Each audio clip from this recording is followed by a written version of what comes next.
राधे राधे मेरे प्यारे भाइयों बहनों दोस्तों। तो जय माता दी। हमारे यूट्यूब चैनल रोहिणी ज्ञान में आप सभी का स्वागत है। दोस्तों आप सब कैसे हैं? आशा करते हूँ कि आप सब अच्छे होंगे, स्वस्थ होंगे, मस्त होंगे। तो चलिए दोस्तों, आज हम लोग जानेंगे शारदीय नवरात्रि 2023। नवरात्रि से पहले घर से बाहर निकाल दें ये 5 चीजें, वरना नाराज हो जाएंगी माँ अम्बे। तो चलिए जानते हैं। यूं तो माँ अम्बे हर पल अपने भक्तों का ख्याल रखती हैं, लेकिन नवरात्रि के दिनों में माता रानी की पूजा विशेष फलदायिनी होता है। इस दौरान पूजा का लाभ भी जल्दी मिलता है। इसका कारण यह है कि माँ दुर्गा नवरात्रि के दौरान पृथ्वी पर निवास करती हैं और अपने भक्तों की मनोकामनाओं को पूरी करती हैं। कहा जाता है कि नवरात्रि के पावन दिनों में जगह जगह माता रानी की मूर्ति या तस्वीर सजाकर पूजा होती है। इन सभी जगहों में माँ अम्बे निवास करती हैं और अपने भक्तों की पूजा अर्चना स्वीकार करती हैं। इसलिए माँ दुर्गा की कृपा पाने के लिए नवरात्रि को बहुत ही पावन माना जाता है। नवरात्रि से पहले ही लोग घरों में तैयारियां भी शुरू कर देते हैं। जल्द ही शारदीय नवरात्रि की शुरुआत होने वाली है। ऐसे में यदि आप माँ अम्बे की कृपा पाना चाहते हैं तो शारदीय नवरात्रि के शुरू होने से पहले अपने घर से कुछ चीज़ों को निकाल फेंकें, क्योंकि ये चीज़ें घर में नकारात्मक लाती है।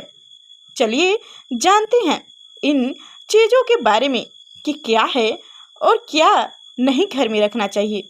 तो इससे पहले हमारे चैनल पर नए हैं तो लाइक करके चैनल को सब्सक्राइब अवश्य कर लीजिएगा और साथ में बेल आइकन की घंटी दबा दीजिएगा, ताकि आगे जो मैं नवरात्रि 9 दिन की माता देवी की कथा सुनाऊं तो सबसे पहले आप तक नोटिफिकेशन पहुंचे। और कमेंट में जय माता दी अवश्य लिखिएगा। और किनको कहानी सुनना है एक बार कमेंट में अवश्य बताइए। तो चलिए दोस्तों, अब हम लोग जानते हैं कि घर में नवरात्रि आने से पहले क्या नहीं रखना चाहिए और क्या निकाल के फेंक देना चाहिए। तो चलिए जानते हैं। नंबर 1, खंडित मूर्तियाँ। घर में किसी भी भगवान की खंडित मूर्ति नहीं रखनी चाहिए। इसे शुभ नहीं माना जाता है। अगर आपके घर में खंडित मूर्तियां हैं तो शारदीय नवरात्रि के शुरू होने से पहले घर से इसको निकालकर किसी पवित्र नदी में डाल देना चाहिए। दूसरा, पुराने जूते चप्पल। अगर आपके घर में पुराने जूते चप्पल हैं तो जिनका इस्तेमाल आप नहीं करते हैं, उन्हें नवरात्र शुरू होने से पहले घर से निकाल दें। वास्तु जानकारी के अनुसार घर में पुराने जूते चप्पल रखने से नकारात्मक ऊर्जा आती है। और तीसरा नंबर, घर में बंद घड़े रखने से परिवार के लोगों की तरक्की रुक जाती है और घर में नकारात्मकता बढ़ जाती है। इसलिए घर में बंद घड़ी और अन्य फालतू सामान को नवरात्रि शुरू होने से पहले हटा दें।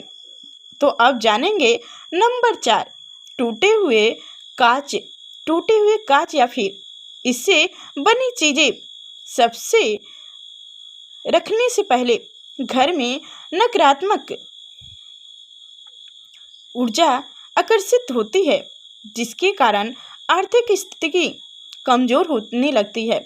इसलिए नवरात्रि शुरू होने से पहले घर से कांच की टूटी हुई चीजें निकाल दें।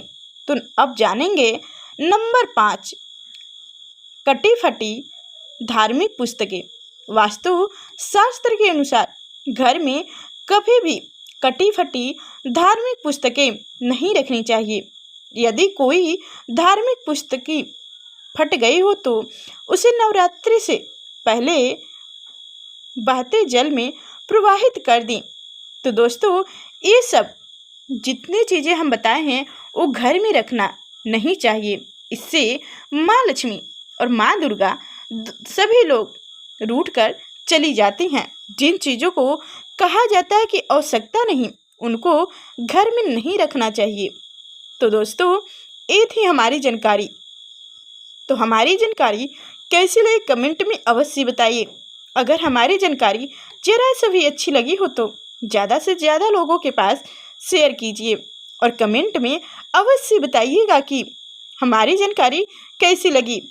और अभी तक हमारे चैनल को सब्सक्राइब नहीं किए हैं तो सब्सक्राइब करके बेल आइकन की घंटी दबा दीजिए, ताकि आगे जो मैं नवरात्रि की 9 दिन की एक एक करके एक एक कहानी सुनाऊं, एक एक कथा सुनाऊं, तो सबसे पहले आप तक वो नोटिफिकेशन पहुँचे और आप हमारी कथा को आप अच्छे से और ध्यान मन से सुन सकें। तो इसलिए सब्सक्राइब करके बेल आइकन की घंटी अवश्य दबा दीजिएगा। तो चलिए दोस्तों, अब हम चलते हैं, फिर मिलेंगे नेक्स्ट वीडियो में। तो नमस्कार, राधे राधे दोस्तों।